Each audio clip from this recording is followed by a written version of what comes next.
Welcome to Ask the Expert on Contingent Workforce Strategies LinkedIn group.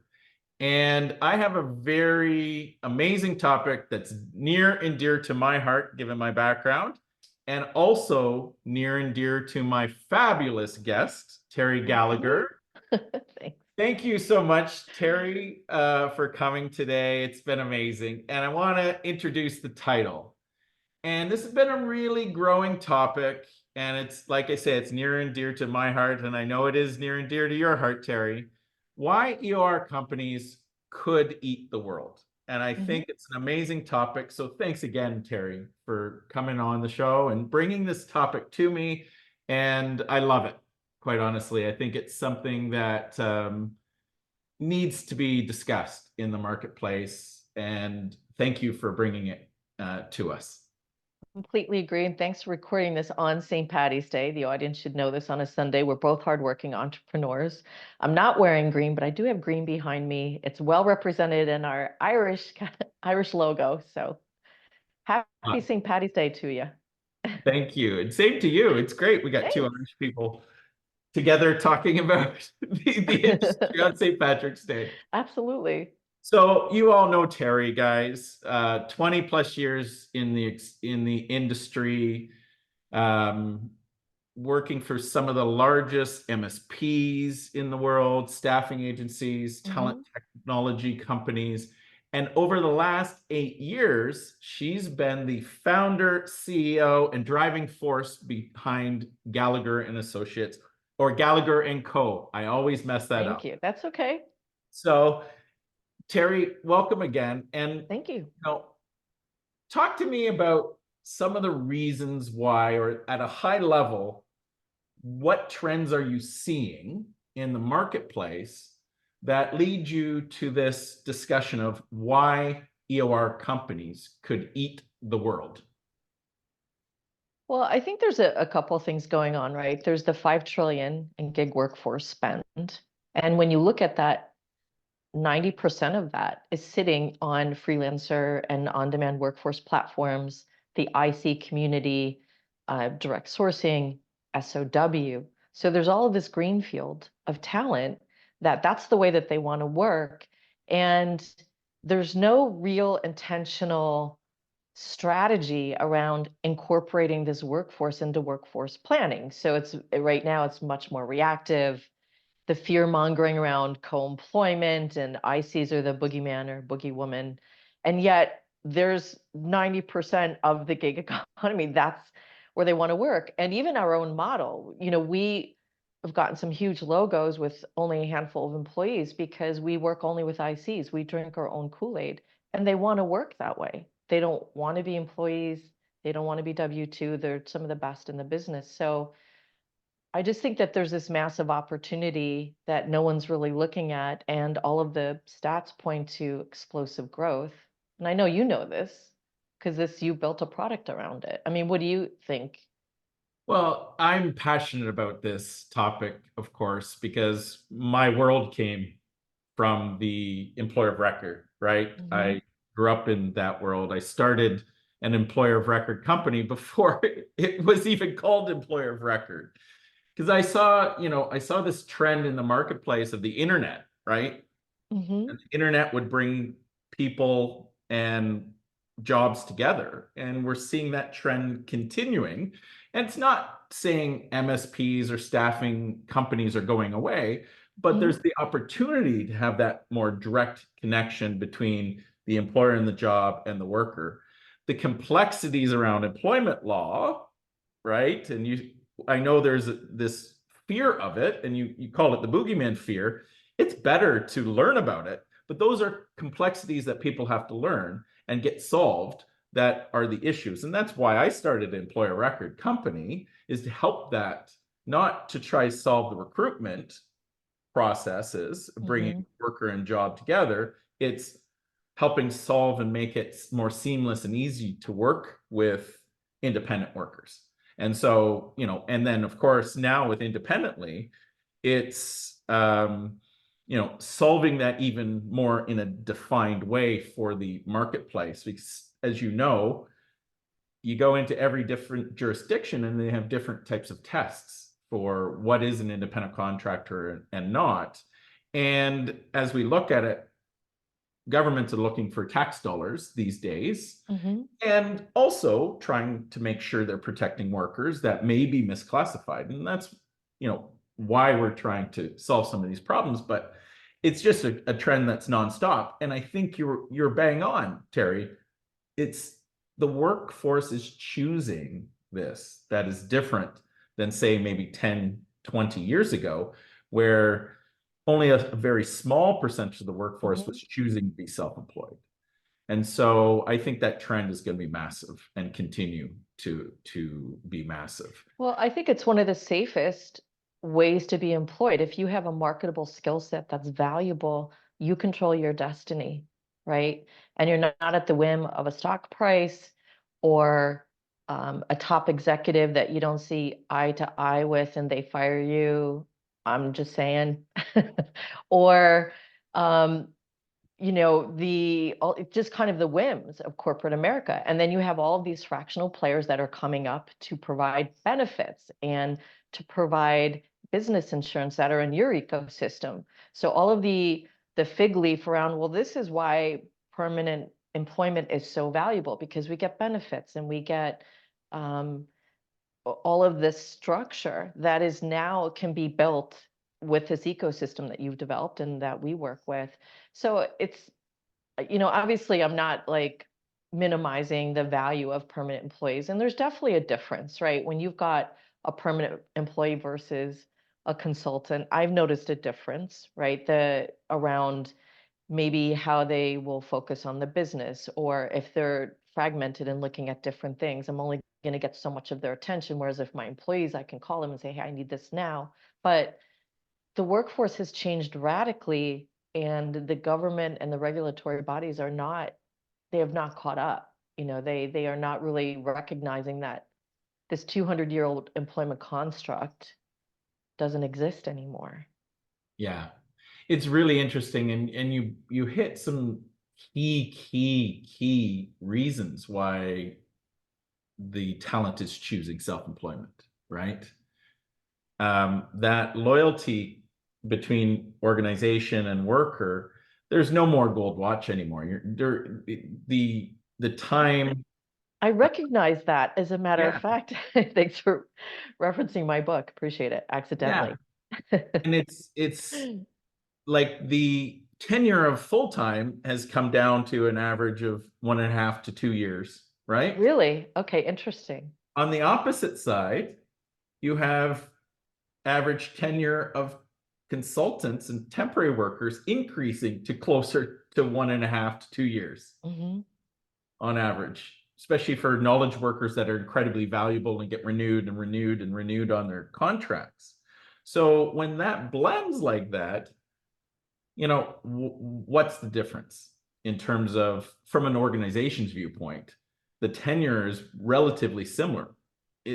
When you look at Contingent, you got a lot more flexible working models to bring people in and out of. So you're seeing that trend there. The other is the employment, right? Well, in a lot of jurisdictions, that is the way the government collects tax. And as costs of government continue to go up, they tend to increase taxes. And so in a lot of, let's call it European countries, and even in Canada, and you're seeing a little bit in different states, right, going up, and they're collecting payroll taxes higher and higher on the income of employees. Well, whereas they tend to keep small business tax rates lower. And so with that differential, individuals are also saying, why am I paying so much tax?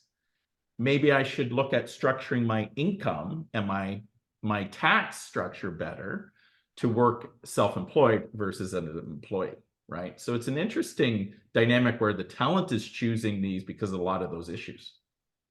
Well, I think the talent's choosing it, and employers are choosing these workers because of some of the most sought after talents only in these communities, because they want to move to more outcomes based. And, as Gallagher, I'm an independent consultant, so is my team. And people say, well, are we going to be as loyal or are we going to be as focused on delivery? And I think in some ways we're more focused because if we don't deliver, we don't eat. Yeah. Literally. Like if you don't have a marketable skill set, if you don't deliver for that customer or that client contractually, like, you know what I mean? They have a clause, you're out. So I think that there's almost more drive to produce and to perform. But that being said, like I don't want to like dismiss permanent employment because this isn't for everyone, right? There's a lot of up and down.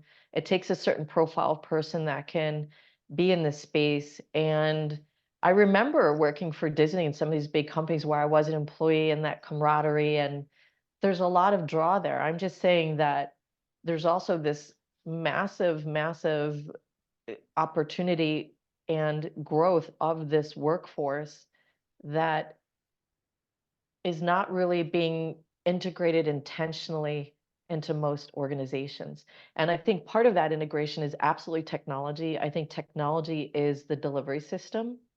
I think the second thing is removing the layers between hiring the person that wants to hire someone and who needs to be hired. You don't need 4 or 5 layers to curate that and manage it and, and slow things down. Um, yeah, I think there's huge opportunity in this 5 trillion in spend for someone to be intentional about integrating this workforce into organizations' workforce planning in a way that they feel comfortable, that they feel that co-employment risk is being managed, integrating with their ATS, their HRIS systems. I think VMS is still a good portal. Um, but we're at a massive crossroads right now with this talent. It is amazing. And you mentioned, the existing infrastructure. I get on a whiteboard and you draw out, here's the client, here's an MSP, here's the Right, VMS, and then you right. staffing agencies and your EOR, right? And Hmm. I wish I had a whiteboard, but hopefully you can visualize those circles, right? Right. And that's been the infrastructure and kind of the model for like 15 plus Hmm. 20 years now. And even within that, that's kind of, there's some additional layers that have been put in, like you said, that have slowed down the process or made it more expensive, a little clunkier. What do you envision as the new infrastructure as we go forward? Because I think the MSP is very relevant, but I think it's got to look to be a little bit more strategic. And some are, I don't want to pick on all MSPs, are being more strategic and maybe implementing more direct sourcing and technology scenarios that reduce the overhead. But what do you see as the new infrastructure? Well, MSP is really a services wrapper, right? So it's just a services wrapper. And I think that the services wrapper around this tech ecosystem, that's the delivery system, really needs to be consultative and thoughtful about enabling multiple forms of talent supply to come in seamlessly and compliantly and quickly, and being thoughtful about leveraging technology as the delivery system for that. Um, Being able to provide the right thought leadership and consultative expertise around workforce strategy to organizations, because they are not where we are. We understand the space, but the majority of clients we talk to are still very attached to these other older, employment constructs. So they need that advisory of the right services wrapper and around the tech ecosystem, which is direct sourcing and independently, and the all of the things that have come up to help these ICs stay compliant and being able to deliver that to the customer in a way that's seamless for them. I think the existing MSP model, we've been very vocal about this, is very procurement based, right? So it's really about enabling supplier community to come in compliantly and deliver that talent, but it's not talent supply chain, talent strategy based. It's MSPs are not about enabling day one multiple forms of talent supply. Half of our customer base today are customers that want to build in-sourced programs. Yeah. And everyone thinks in-source is just in-house MSP, and that could not be further from the truth. These services wrappers that the customers are building with their own people are very progressive. They They're very smart. They want direct sourcing. They want IC management. They want SOW day one. We're in the middle of an implementation now. It's a month out, and they're bringing in SOW headcount management. They want to do direct sourcing and then within the 3 months after launch.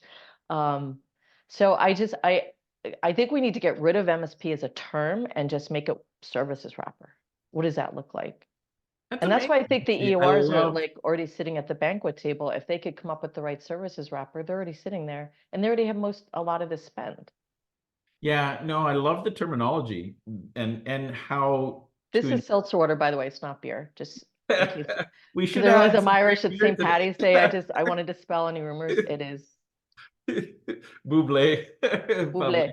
buble. Yeah, Um, I love how you've described them as a services wrapper, right? And that will always have a place. Even the absolutely. most, We're all in a services business. Even VMS tech providers, it's a services business. yeah, the convergence. I've always seen tech players come in and they always rah rah rah, we're going to disrupt the world. And then they end up having to put services behind the technology, right? And when people need something, help or whatever, we're actually helping people find jobs, helping people get their paycheck to pay their mortgages, etc. So those are very important things that our industry does. And so when something goes sideways with the technology, you want to be able to talk to a human or know that there's a human behind the curtain to also help you through these situations, right? And so that support wrapper is so important, no matter It whatever the so model is. looks like, right? Well, even our customers that are building these in-source programs, they're still needing a layer of advisory, right? They're still needing kind of like, but they're running very lean and smart because they're using our model, right? We're helping them build that, but they still need that layer of advisory to help with the more progressive and advanced talent supply chain um, strategies and how to bring in SOW in a thoughtful way and how to really leverage all the bells and whistles on the VMS. And so it's not that much different from an MSP. Like what we built, we just took the components of an MSP that work and discarded the components that didn't. Yeah. Nobody does anything different. Nobody. It's a revision or a reswizzle of another solution. Like Elon Musk is not the first one to invent electric cars. I think it was actually Chrysler. They just didn't have as charismatic and dynamic of and visionary leader like they had with Elon Musk Yeah. And a different business model, in a right? different business And model. so Yeah, that also plays into how things develop at different speeds that's true. is the business model of the organizations that own these services, right? So an MSP, a lot of the big guys own the MSP world, and they have different types of business models and move at different paces. So it's always the innovators that move things along, and then you'll see the rest of the industry follow Well, quite where often. do you think? I mean, you sit in this space all day long. Like, what do you think because I don't know if you saw Balaji, what is his last name? It's not in front of me. He wrote that article from Deloitte on the next $50 billion company is the company that's going to figure all of these things out. They're going to be able to kind of compress VMS and EOR and AOR and direct sourcing, and it's going to be one company delivering this solution. Like, if you were that one company, what do you think it would look like? Well, I love Do you that know the article I'm talking about? I organization. think you wrote, yeah, you liked it or you said something Yeah, about it. I love that organization, and I also they're visionary, and usually what I think of as visionary often is also aspiring to be versus reality in some cases. So it may take time to get to be the next $50 billion company, but um, it goes back to that whole idea of what we're talking about today is how do we bring a job and a worker together more efficiently and effectively, right? And I That's think, it. the components are there. We know what the components are. How do we do that, right? And so I don't see um, it reinventing the wheel. What I do see right now is still a challenge to implement the the technology players, the freelancer management systems, into the existing infrastructure. And I don't know why it's hard for organizations and our industry to bring in the online staffing platforms, the freelancer management systems, all of those. And I don't know if it's because there's butting heads of the technology players that want to disrupt our industry. And then the existing infrastructure that says, we don't want you to disrupt, so we won't let you in the door. I think that's it. Because if you think about every customer that got the same 3 HRIS products, you know what I'm talking about, that have been around 100 years, right? That manage permanent employment. And then customers have tried to re-swizzle that or repivot that to manage contingent labor, and it doesn't work. And then we've got to try and integrate into these platforms. Do you think that might have something to do with it? Well, you know which perfect. HRIS tech I'm talking about. I know Everybody's you're got interviewing me almost as much as I'm interviewing you, but it's No, but I mean, awesome. I think acquiring minds want to know. Well, and I was just, at the HR.com HR West conference. I'm chairing their new EOR alliance, their council that's overlooking their new community that is global EOR. And they're starting to recognize actually that contingent labor is mainstream now. And I don't know, they should have recognized it 20 years ago, but it's true. And they also are recognizing that, hey, wow, this employment model, especially now that the trend of the pandemic, I know we're still talking about the pandemic, but accelerated remote work. It also accelerated global remote work and global talent pools, right? And so they're starting to stand up and saying, wow, this is kind of a neat situation. And there's a lot of these players that are in this market. But in being there for 2 days and sitting in a boardroom with the top EORs and the CEOs, chief strategists, the legal people, it's still very, I would call, fragmented and a little bit messy. Of course, yeah. Right? And moving in different directions. So part of the organization and the conversation was, how do we make it easier for the human resource buyer to buy these services, because it is mainstream now. And so I think those kinds of conversations are really important, because I think there's a misunderstanding. I think there's technology players, instead of listening and looking at the ecosystem and going, hey, wait a second, there's already an existing ecosystem. Why don't we provide our technology and services plug into that ecosystem? They want to replace the current ecosystem as opposed to fitting into it. And I think some of that is why we are still at this crossroads. That's a good point. I agree with you. Whereas if some of these freelancer management systems looked at themselves and went, what is our business? We provide a body, right? We provide a body for services, right? And I don't want to underplay it, but that's really what they are. Well, what is a staffing firm that uses all manual process? What do they do? The same thing, right? And so, and what does this staffing firm has to go through the VMS? So if you try to go through the front door sometimes, as opposed to trying to disrupt, you at least get in the door. Because I'll sit on a lot of these calls with very innovative, amazing staffing online platforms, great technology, and they spent millions building it, right? And they complain about the existing infrastructure not allowing them in, right?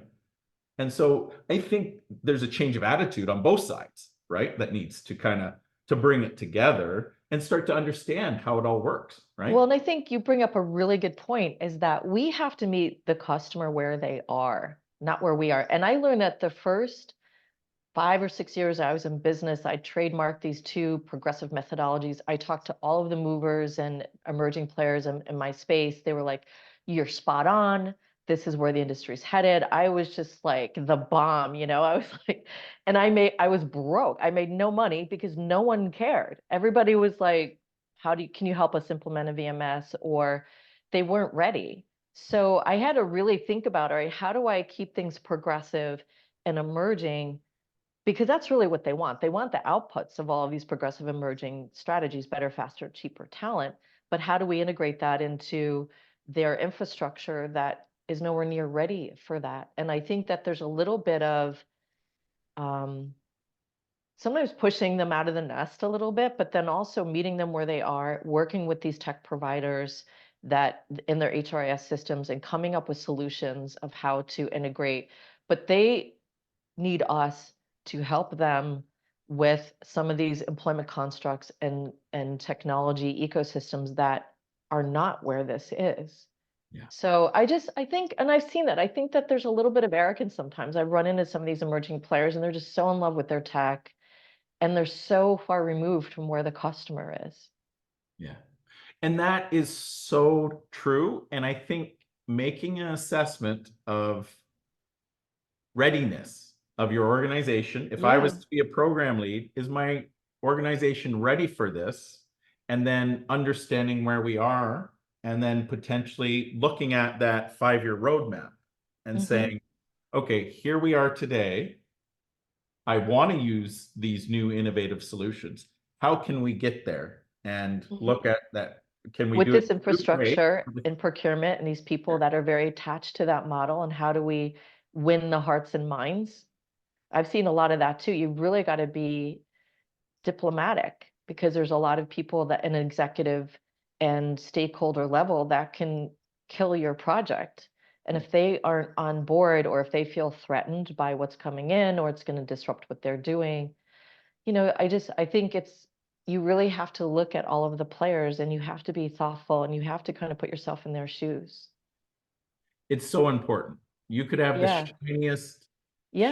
shiniest new innovative technology that does great things, but you got to also understand that the client you're selling to has a million other priorities too. Yeah, 100%. So you really have to be cognitive of that and be patient, right? I Hmm. find patience is also another thing, and which is hard It because is. of the new For you and technology. I especially, it's very Yeah, hard, for but us, yeah. but for a lot of new technology players and the recently PE owned companies, they've got investors, and their investor mindset is, what am I making this quarter? What's the growth Mhm. strategy? Da da da da da.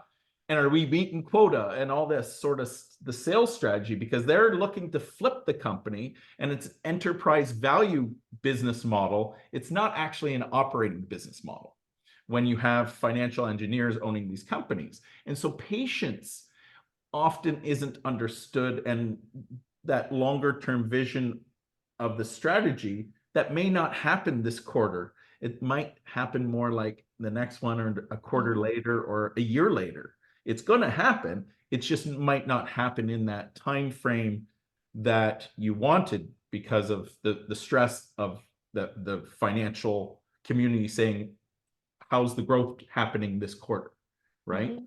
And so that's also coming into our industry, that is a little bit of friction, we would call it, between the different dynamics where, you've got a handshake agreement with a client and they're going to implement it, but they aren't ready today, but they'll be ready a year from now. Mhm. You got to be patient and keep that relationship and help them get to that point of readiness. Or, if you force them, they're just going to say no. Yeah, that's the other thing too, is the sales cycles in our industry are very long and there's a lot of consultation in between. And yeah, you've got to recognize that. But I do think there is the opportunity for that $50 billion a year company. I think we're at it, like you said, the convergence is here, right?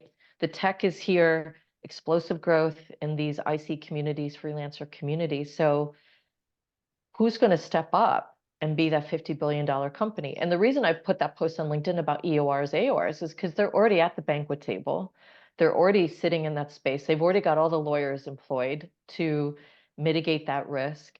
They're already partnering with tech companies or partnering with independently. So to me, it's like if a couple of them just like kind of wake up and like realize like what they've got, and you know what I mean? Oh, totally. And I think there are some good players that will become more innovative. The issue once again is the existing EOR players are somewhat traditional in their Yeah, they're mindset not all going to get it, but there's a and few may that will. not, and Yeah. depending on their business models, but they are looking to innovate.